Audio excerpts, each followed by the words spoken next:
ஐந்தினை viewers அனைவருக்கும் வணக்கம். இப்போ நம்ம பார்க்க போகிற ப்ராடக்ட் வந்து பார்த்தீங்கன்னா பஞ்சகாவியம். பஞ்சகாவியம் வந்து பார்த்தீங்க அப்படின்னா முழுக்க நம்ம நாட்டு மாட்டோட பொருட்கள்ல இருந்து மட்டுமே தயாரிக்கிறோம்.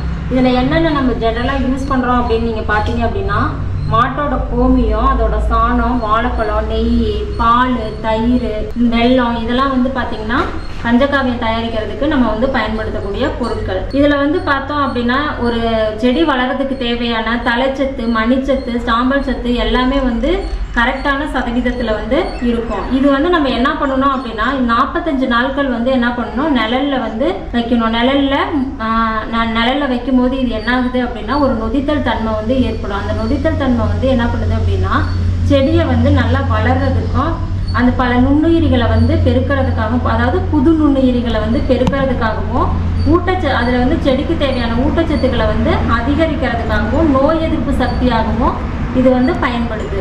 நம்ம இப்போ பார்க்க போகிற ப்ராடக்ட் வந்து பார்த்தீங்க அப்படின்னா மீனமிலம். மீனமிலம் அப்படிங்கிறது வந்து பார்த்தோம் அப்படின்னா மீனோட கழிவுகளில் இருந்தும் நாட்டு சக்கரை, வாழைப்பழம் இதை 3 மட்டுமே யூஸ் பண்ணி வந்து பார்த்தோம்னா நம்ம மீனமிலம் வந்து தயாரிச்சுட்டு இருக்கோம்.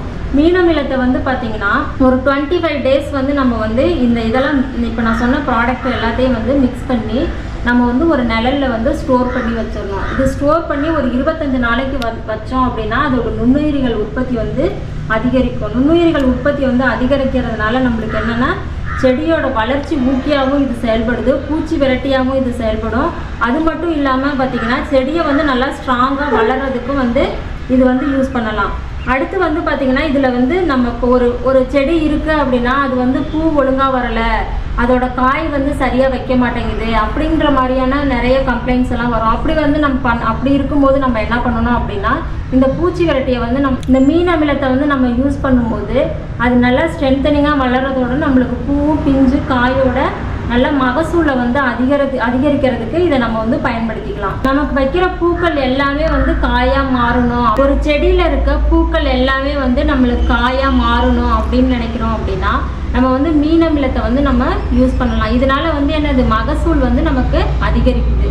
நம்ம இயற்கை விவசாயத்தோட உயிர் நாடியாக எதை சொல்கிறோம் அப்படின்னு பார்த்தீங்கன்னா நாட்டு மாடுகளை தான் வந்து சொல்கிறோம். அந்த நாட்டு மாட்டை பயன்படுத்தி நம்ம நிறைய இயற்கை இடுபொருட்கள் வந்து தயாரித்து கொடுத்துட்ருக்கோம். நம்ம ஐந்தினை ஃபார்மில் வந்து உங்கள் எல்லாத்துக்குமே தெரியும் 5 விதமான இயற்கை இடுபொருட்கள் வந்து செஞ்சு கொடுத்துட்ருக்கோம் அப்படிங்கிறது உங்கள் எல்லாத்துக்குமே தெரியும். இதில் நம்ம இன்னைக்கு ஃபஸ்ட்டு பார்க்க போகிறது என்ன அப்படின்னு பார்த்தீங்கன்னா அமிர்த கரைசல். அமிர்த கரைசல் அப்படிங்கிறது என்னன்னு பார்த்தீங்க அப்படின்னா நம்ம மாட்டில் இருந்து கிடைக்கக்கூடிய ஒரு நாள் கோமியம், ஒரு நாள் சாணம் இதை வச்சு தான் வந்து பார்த்தீங்க அப்படின்னா நம்ம அமிர்த கரைசல் வந்து தயாரிக்கிறோம். இது எதுக்காக நமக்கு பயன்படுது அப்படின்னு பார்த்தீங்கன்னா நம்ம கெமிக்கல் ஃபெர்டிலைசர் வந்து நிறைய யூஸ் பண்ணி பார்த்தோம்னா நம்மளோட மண்ணோட வளத்தை வந்து ரொம்ப சீரழிச்சு வச்சுருப்போம். அப்படி இருக்க பட்சத்தில் வந்து நீங்கள் இந்த அமிர்த கரைசலை வந்து நம்ம வந்து ஒரு ஏக்கருக்கு வந்து பார்த்தீங்கன்னா 200 லிட்டர் அப்படின்ற பட்சத்தில் வந்து என்ன பண்ணணும்னா தரை வழியாக வந்து நீங்கள் கொடுக்கணும்.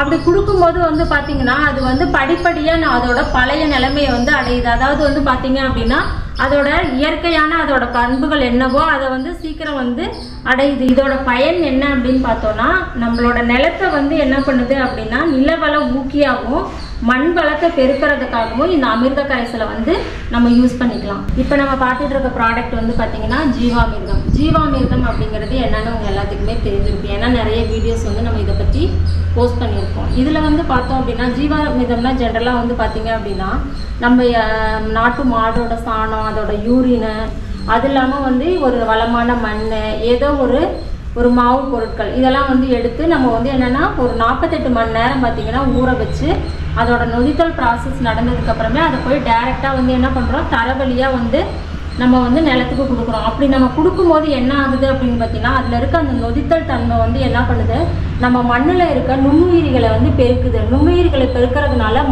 அந்த மண்புழுக்களோட மண்புழுக்கள் வந்து அது அதிகரிக்குது. மண்புழுக்கள்னால் ஜென்ரலாக வந்து மண்ணுக்கு வந்து நன்மை செய்யக்கூடியதாக சொல்கிறாங்க. அது இல்லாமல் அது மட்டும் இல்லை நம்மளோட மண்ணில் இருக்கக்கூடிய அந்த ஊட்டச்சத்துக்கள் எல்லாத்தையுமே வந்து செடிகளுக்கு நேரடியாக கொண்டு போய் சேர்க்கறதுல இது முக்கிய பங்கு வகிக்குதுன்னு சொல்லலாம்.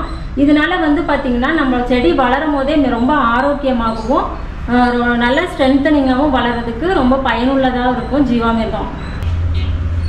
இப்போ நம்ம பார்த்துட்டு இருக்கிறது வந்து பார்த்தீங்கன்னா மூலிகை பூச்சி விரட்டி. மூலிகை பூச்சி விரட்டி அப்படிங்கிறது எதை நம்ம கொண்டு தயாரிக்கிறோம் அப்படின்னு வந்து பார்த்தோம் அப்படின்னா, நம்ம ரோட்டு சைடுங்கள்லாம் வந்து பார்த்தீங்கன்னா ஆடு மாடு சாப்பிடாத இலைகள்லாம் வந்து நிறைய கிடைக்கும். அது வந்து பார்த்தீங்கன்னா ஜென்ரலாக வந்து அதில் கசப்புத்தன்மை வந்து அதிகமாக இருக்கும். கசப்புத்தன்மை அதிகமாக இருக்கிறதுனால வந்து பூச்சிகள் வந்து இதை வச்சு நம்ம வந்து பூச்சி விரட்டி தயாரிக்கிறதுனால பூச்சிகள் அதிகமே வந்து அதை நெருங்காது.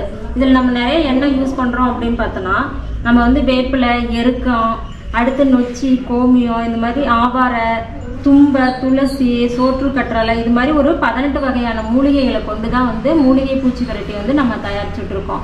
மூலிகை பூச்சி விரட்டி அப்படிங்கிறது வந்து பார்த்தீங்கன்னா பூச்சியை வந்து விரட்ட மட்டுமே செய்யும். இது வந்து பூச்சியை வந்து அழிக்கக்கூடியது கிடையாது. பூச்சி ஏன்னா வந்து பார்த்தீங்கன்னா ஒரு செடிக்கு வந்து ஒரு செடியில் உட்கார பூச்சி வந்து அந்த செடிக்கு நன்மை செய்யறதும் இருக்கும், அது வந்து தீங்கு செய்யக்கூடியதாகவும் இருக்கும். நமக்கு வந்து நன்மை செய்கிற பூச்சிகள் மட்டுமே தேவைப்படுறதுனால நம்ம என்ன பண்ணுறோம், பூச்சி வெரைட்டியாக மட்டுமே இதை வந்து யூஸ் பண்ணிக்கலாம். இது வந்து பூச்சியை வந்து கொல்லாது. இது வந்து பார்த்தீங்க அப்படின்னா நீங்கள் 10 லிட்டர் வந்து வாட்டர் எடுத்துக்கிட்டீங்க அப்படின்னா 1 லிட்டர் வந்து பூச்சி வெரைட்டி வந்து இதில் மிக்ஸ் பண்ணி நீங்கள் வந்து ஸ்ப்ரே பண்ணும்போது இது பூச்சியை வந்து என்ன பண்ணுதுன்னா முற்றிலுமே விரட்டிடும். இது வந்து பூச்சிகளை வந்து அழிக்காம பூச்சியை வந்து விரட்டி மட்டுமே விடுது.